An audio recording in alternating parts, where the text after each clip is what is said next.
마태복음 24장 14절을 보면 주 예수님의 강림과 재림 사이 기간인 말세의 징조에 대해서 불법이 성함으로 많은 사람의 사랑이 식어지리라 라고 했습니다.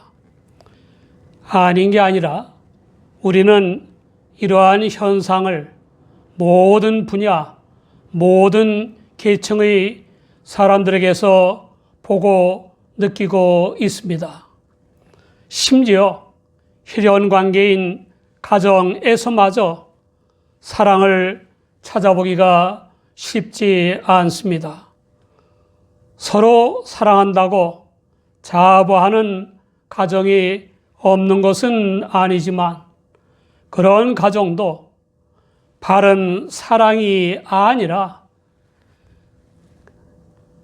자녀를 위한 가짜 증명서를 함께 만들거나 부정 축제를 해주는 등의 병적인 사랑일 경우가 많습니다.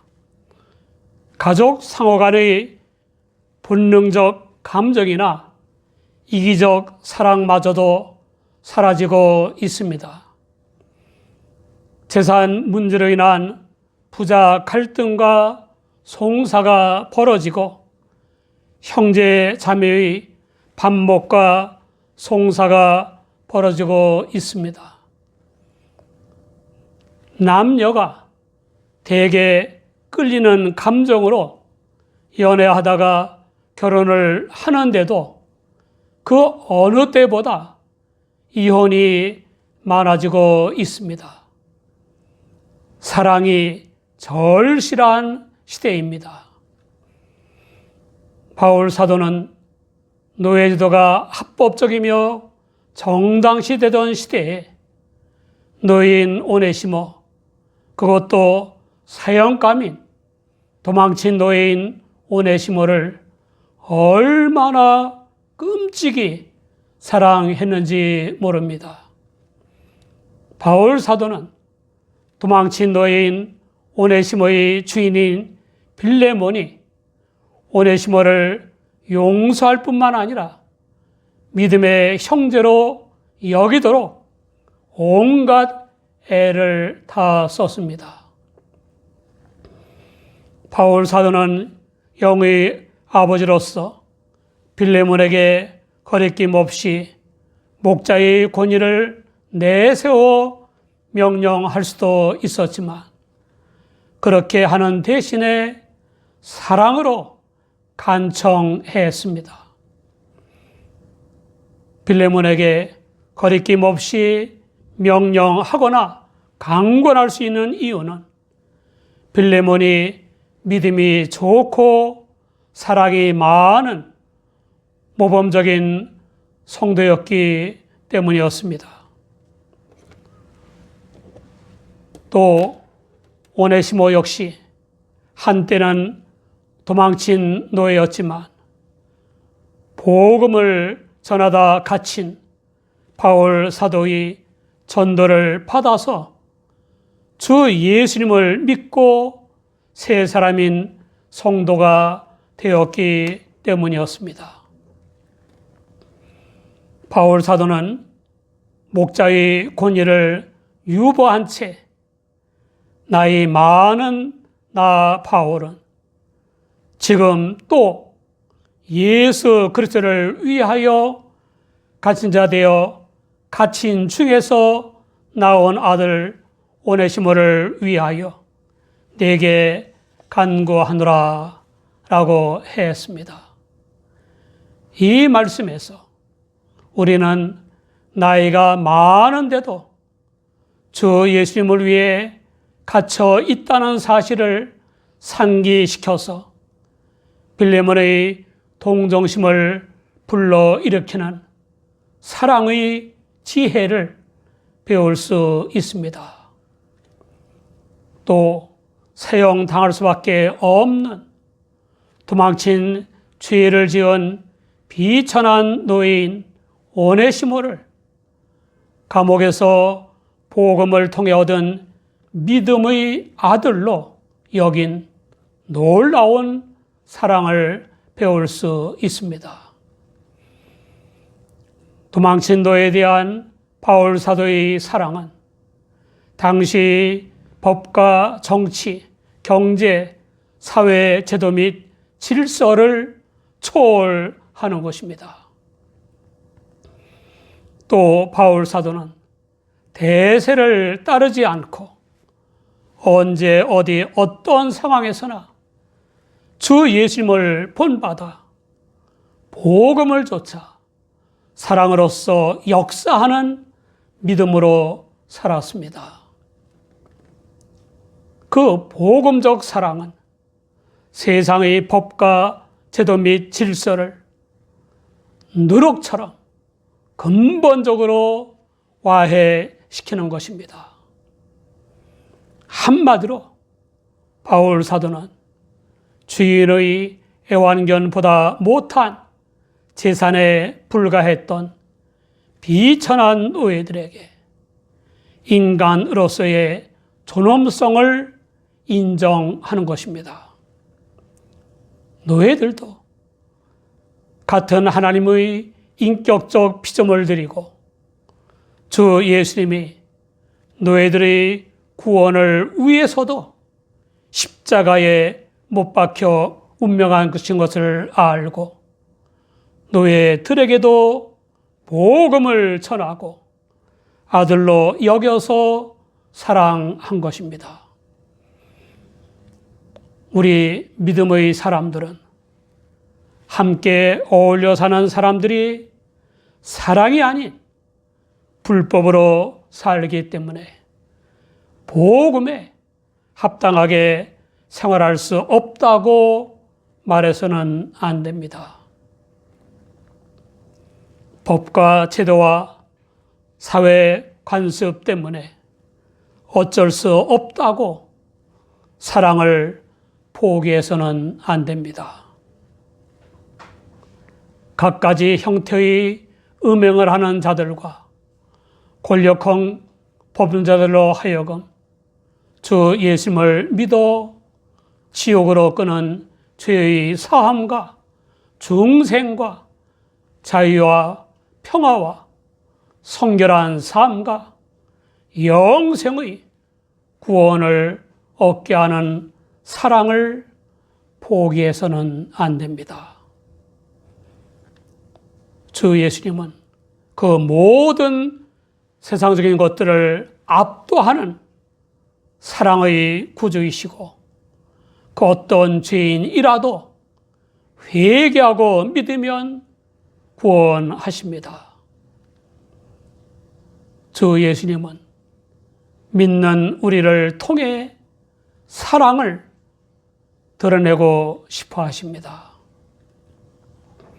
우리의 지식과 지혜, 능력과 기술, 재물과 소유물 모두가 주 예수님의 사랑의 도구가 되기 바랍니다. 우리의 마음도 몸도 행동도 아니 우리 자신이 주 예수님의 사랑의 방편이 되면 얼마나 좋습니까? 우스갯소리입니다. 어느 젊은이가 용하다는 점쟁이를 찾아가서 잔뜩 기대를 걸고 앉았습니다.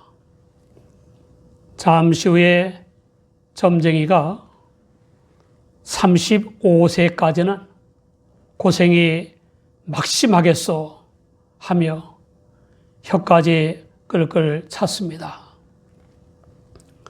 혀를 안 차도 낙담이 되는데 혀까지 차니 심히 낙담한 젊은이가 좋은 생각이 났던지 35세 이후는요?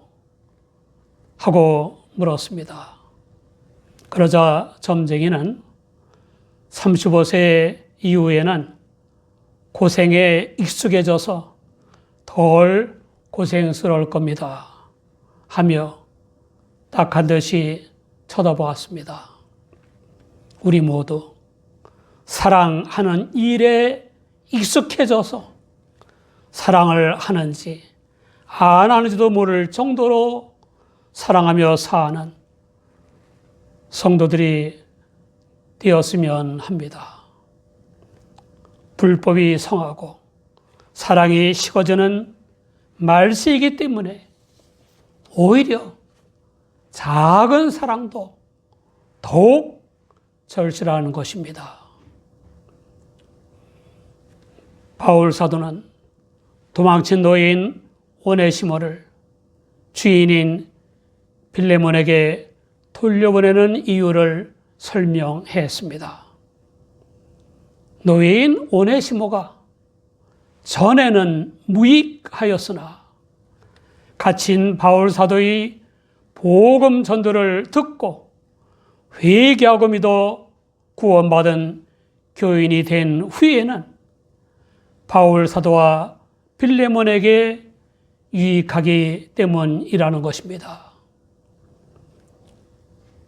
노예인 오네시모가 주 예수님을 믿기 전에는 무익하였으나 믿는 이제는 유익하다는 말은 매우 의미심장한 것입니다. 주 예수님을 믿는 이제는 정말 우리의 신앙 인격과 생활이 주님 안에서 교역자와 사람들에게 얼마나 유익하다고 생각합니까?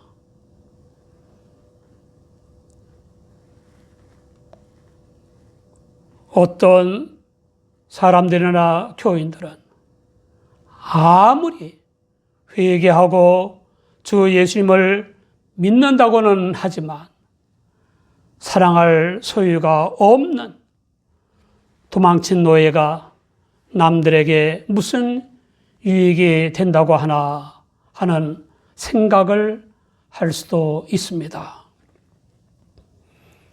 사랑이란 언제 어디 어떤 상황에서나 사랑할 마음만 간절하면 하나님께서 이루어 주십니다. 불치병을 앓고 있는 소년이 있었습니다. 증세가 점차 악화되어서 소년에게 남은 시간은 고작 14일이었습니다. 어느 날 힘든 치료를 받고 집으로 돌아오다가 소년은 차창을 통해 굶주린 채 길거리에 누워있는 노숙자들의 처량한 모습을 목도했습니다. 소년의 마음속에서 그들에게 샌드위치를 만들어주고 싶다는 소원이 일었습니다. 소년은 그 소원을 인터넷에 올렸습니다. 도와주고 싶다는 답글들이 올라왔습니다. 급하게 빵 재료를 싣고 달려온 트럭들, 하던 일을 멈추고 샌드위치를 만들기 위해 달려온 이웃 주민들, 미국 전역에서 보내온 기부금 등 소년의 마지막 소원을 들어주기 위해 수많은 도움의 손길이 답지했습니다. 노숙자들에게 전달된 샌드위치 봉지에는 이런 글귀가 적혀 있었습니다. 사랑의 브랜드는 소년의 이름이었습니다. 소년의 소원으로 만들어진 브랜든 샌드위치는 2주 동안 미국 전역의 많은 노숙자들에게 전해졌습니다. 침상에서 이 소식을 들은 브랜드는 숨이 멈추는 순간까지 저는 이제 행복할 것 같아요 라고 했습니다. 다음 날 소년 브랜드는 엄마의 품속에서 무척 온화한 표정으로 세상을 떠났습니다.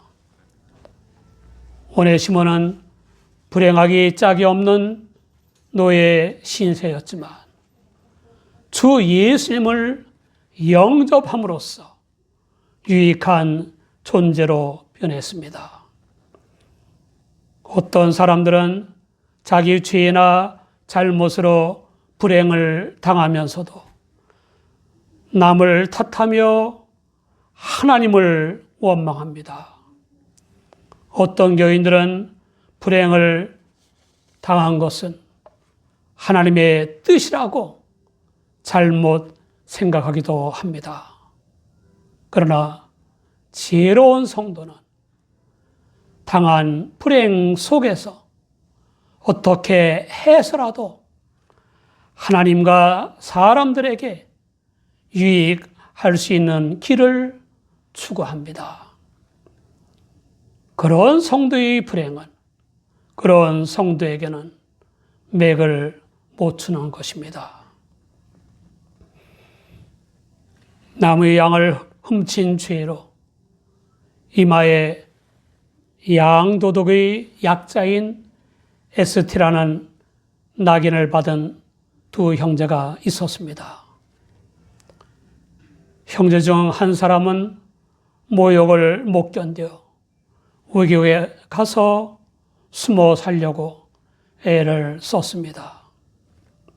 그러나 사람들마다 이마의 두 글자가 무슨 뜻이냐고 묻는 바람에 이곳저곳을 떠돌아다니다가 결국 비참하게 죽음을 맞고 말았습니다.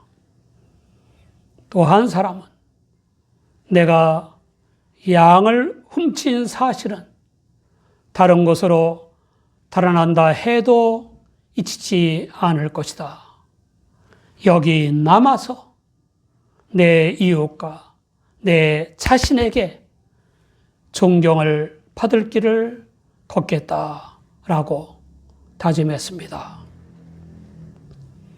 해가 바뀌는 동안에 그는 정직하다는 평을 더해갔습니다. 수십 년이 지난 후에 그곳을 지나던 낯선 사람이 이웃들에게 그의 이마에 새겨진 글자의 뜻을 물었습니다. 그러자 한 사람이 아주 오래전 이야기입니다. 그 글자는 아마 성자의 약자일 것입니다.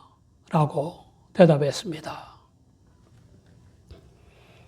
바울 사도는 도망쳤기 때문에 사형당해야 마땅한 오네시모를 가리켜 자기의 신복이라고 했습니다. 신복의 헬라어 스플랑크나는 마음속에